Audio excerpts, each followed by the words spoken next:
Welcome back to Arise and Shine. The world today is a complex place. Every day we face threats that feel like we live on the brink of a disaster. But our next guest says there's no need to fear if we're prepared. Aton Edwards is the executive director of the International Preparedness Network, and he's here with the Tools for Survival 101. First of all, I love this little sash you have. Like this? Is this part of your survival It's techniques? like I just did a thing at the Comic-Con, so it's my ode to the Klingon. Nice. Empire. It's like my ready sash. Right. And like when you get into a disaster, you've got to be ready to respond to it instantly. Okay. You can't go fumbling through your pockets. Right, Oh, where's right, my? right. You know what I mean? Right. So this is like my ready sash, and I just keep my immediate stuff. And what would be your immediate stuff? Yeah, Well, first is there thing- stuff in there right now? Oh, no, there is. Okay, Yeah, let's- it's all cool stuff, though, like Okay, this, cool. right? Boom, right here, first pocket. Boom. When I need this is like a multi-tool. Right. Okay. It's like a Leatherman multi-tool. This is the Rolls never Royce. seen Oh, I something love like that. that. Yes, I You have like one of those these? because I'm a prepper. Yeah, that's right. That's Yes, right. Yeah, that's right. So this is like, when you need to kind of fix, because there's all sorts of things that happen during disasters. Right.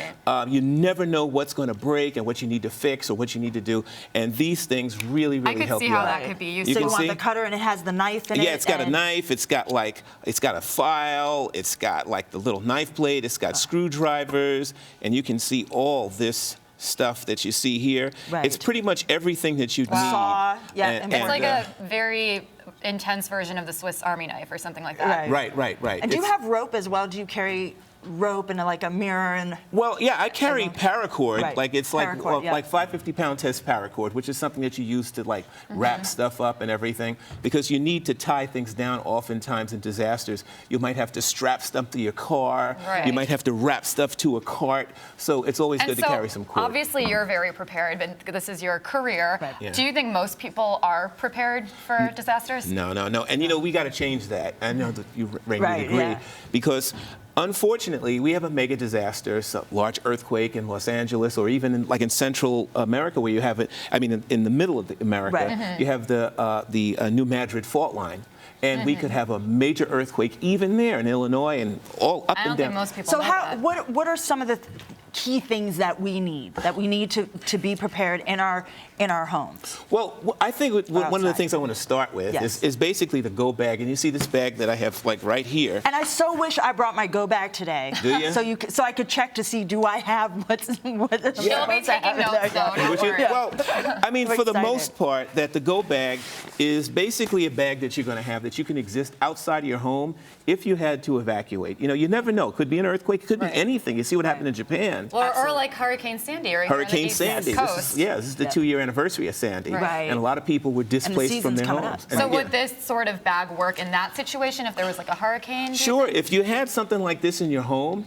then you could basically, if you had to leave it, you'd be able to survive outside of it for at least 7 days. Oh, wow. And that's the thing that you've got to, this is one of the most important things you can have. Now, I'll give you an example. So inside of this bag, Right. off of the bat here, you wouldn't think you could, but you have a small emergency food supply Right. Okay. and water. So is it like power bars or what? No, it's so what is it's this?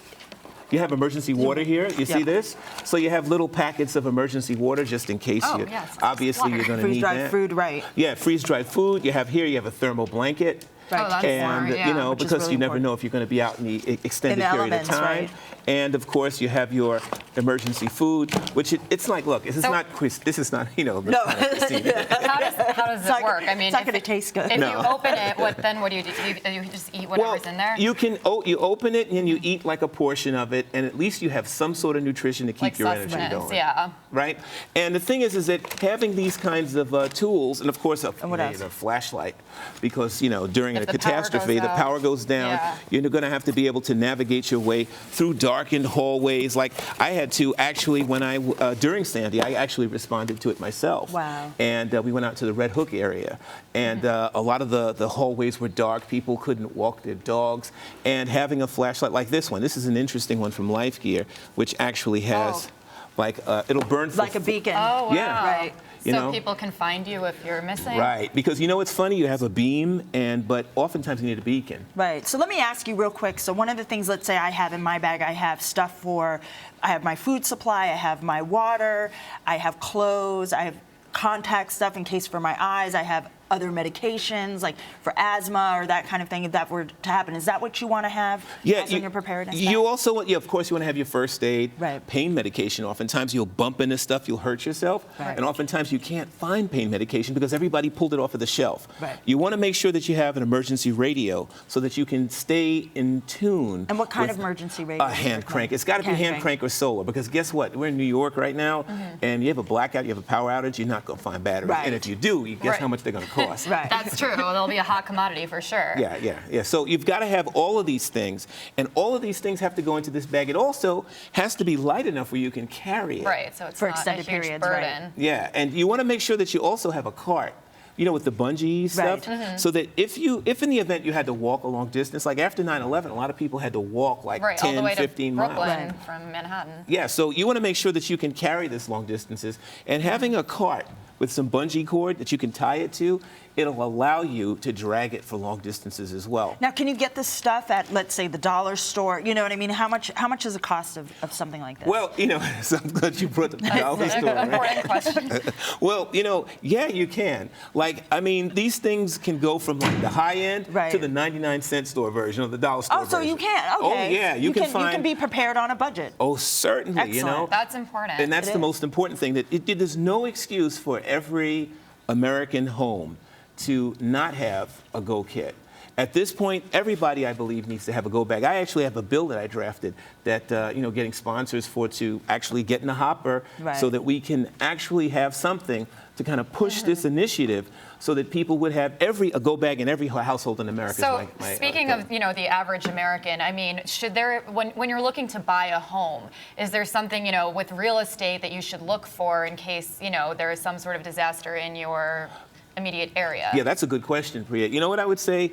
You got to check the floodplain maps in your region. Okay. Because in a lot of cases, you'll buy a home and you're in an area that's prone to flooding or like hurricanes and such. So check the floodplain maps. Check if you're near fault lines. Check if you're near a nuclear power facility that's aging out. And Because I a think lot of most them people are. probably don't think to ask those questions. No, right? not at all. Yeah. No, you should. You've got to, especially here, and now a lot of places we're in proximity to nuclear power facilities, and they're getting old, and a lot of them are aging out, so we got to be prepared for that, too. Right. So when we think about preparedness, how do we also prepare if we're on the go? Like if we're in our car, if we're on our, we commute somewhere, what can we do? I advocate like carrying a personal kit, which is your personal preparedness kit, which is a scaled down go bag. Right. Like you see this tool, like, okay, you have a multi-tool, and then you have a small flashlight, Right. and then you have a little bit of cord, and then you have a match, you have like a lighter. I have some other stuff. I don't want to pull that out. It's like a clown car. We just Right. pulling Keep stuff going. out of things. But you have this, and you carry it with you. You carry it in your purse. Okay. Men, you can put it on your belt. It doesn't take up much space. It can be very small. Right. But at the end of the day, you are your own first responder. Right. So when the disaster strikes, you don't know where you'll be. You could be Yeah. any place. And you don't have time to run around and just go grab all this stuff. You should have it ready. That's Yeah. what you're advocating for. Yeah, and you don't want to be essentially. like, oh, I've got a great go bag, but it's in my house. Right. Good point. Yes. You know what I Well, thank you so much for your tips. I feel like really I learned a important, ton, yeah. and I know Rain is going to go home and check her go And I'll bag. help you out to build one. Yeah. Put one together. And I think that this is something that we've all got to do. I would say to your audience in America that we have got to be prepared as a nation, that it's not only something that I think that we should do, it's something we must do. Right. And we can't allow for, let's say, certain aspects of it that frighten people off, Right. that element that, that is a little bit too extreme. Right. But you know what? At the end of the day, when things go bad, they're going to be ready. Yeah, well, Aton, thank you so much for that valuable information.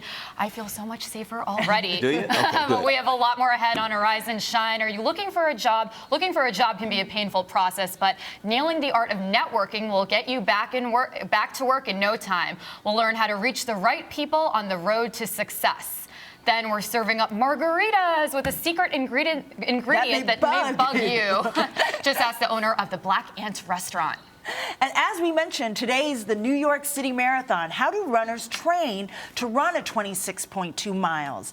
One step at a time. You can do it too. We'll show you how to build a running regime. So get up and get on time.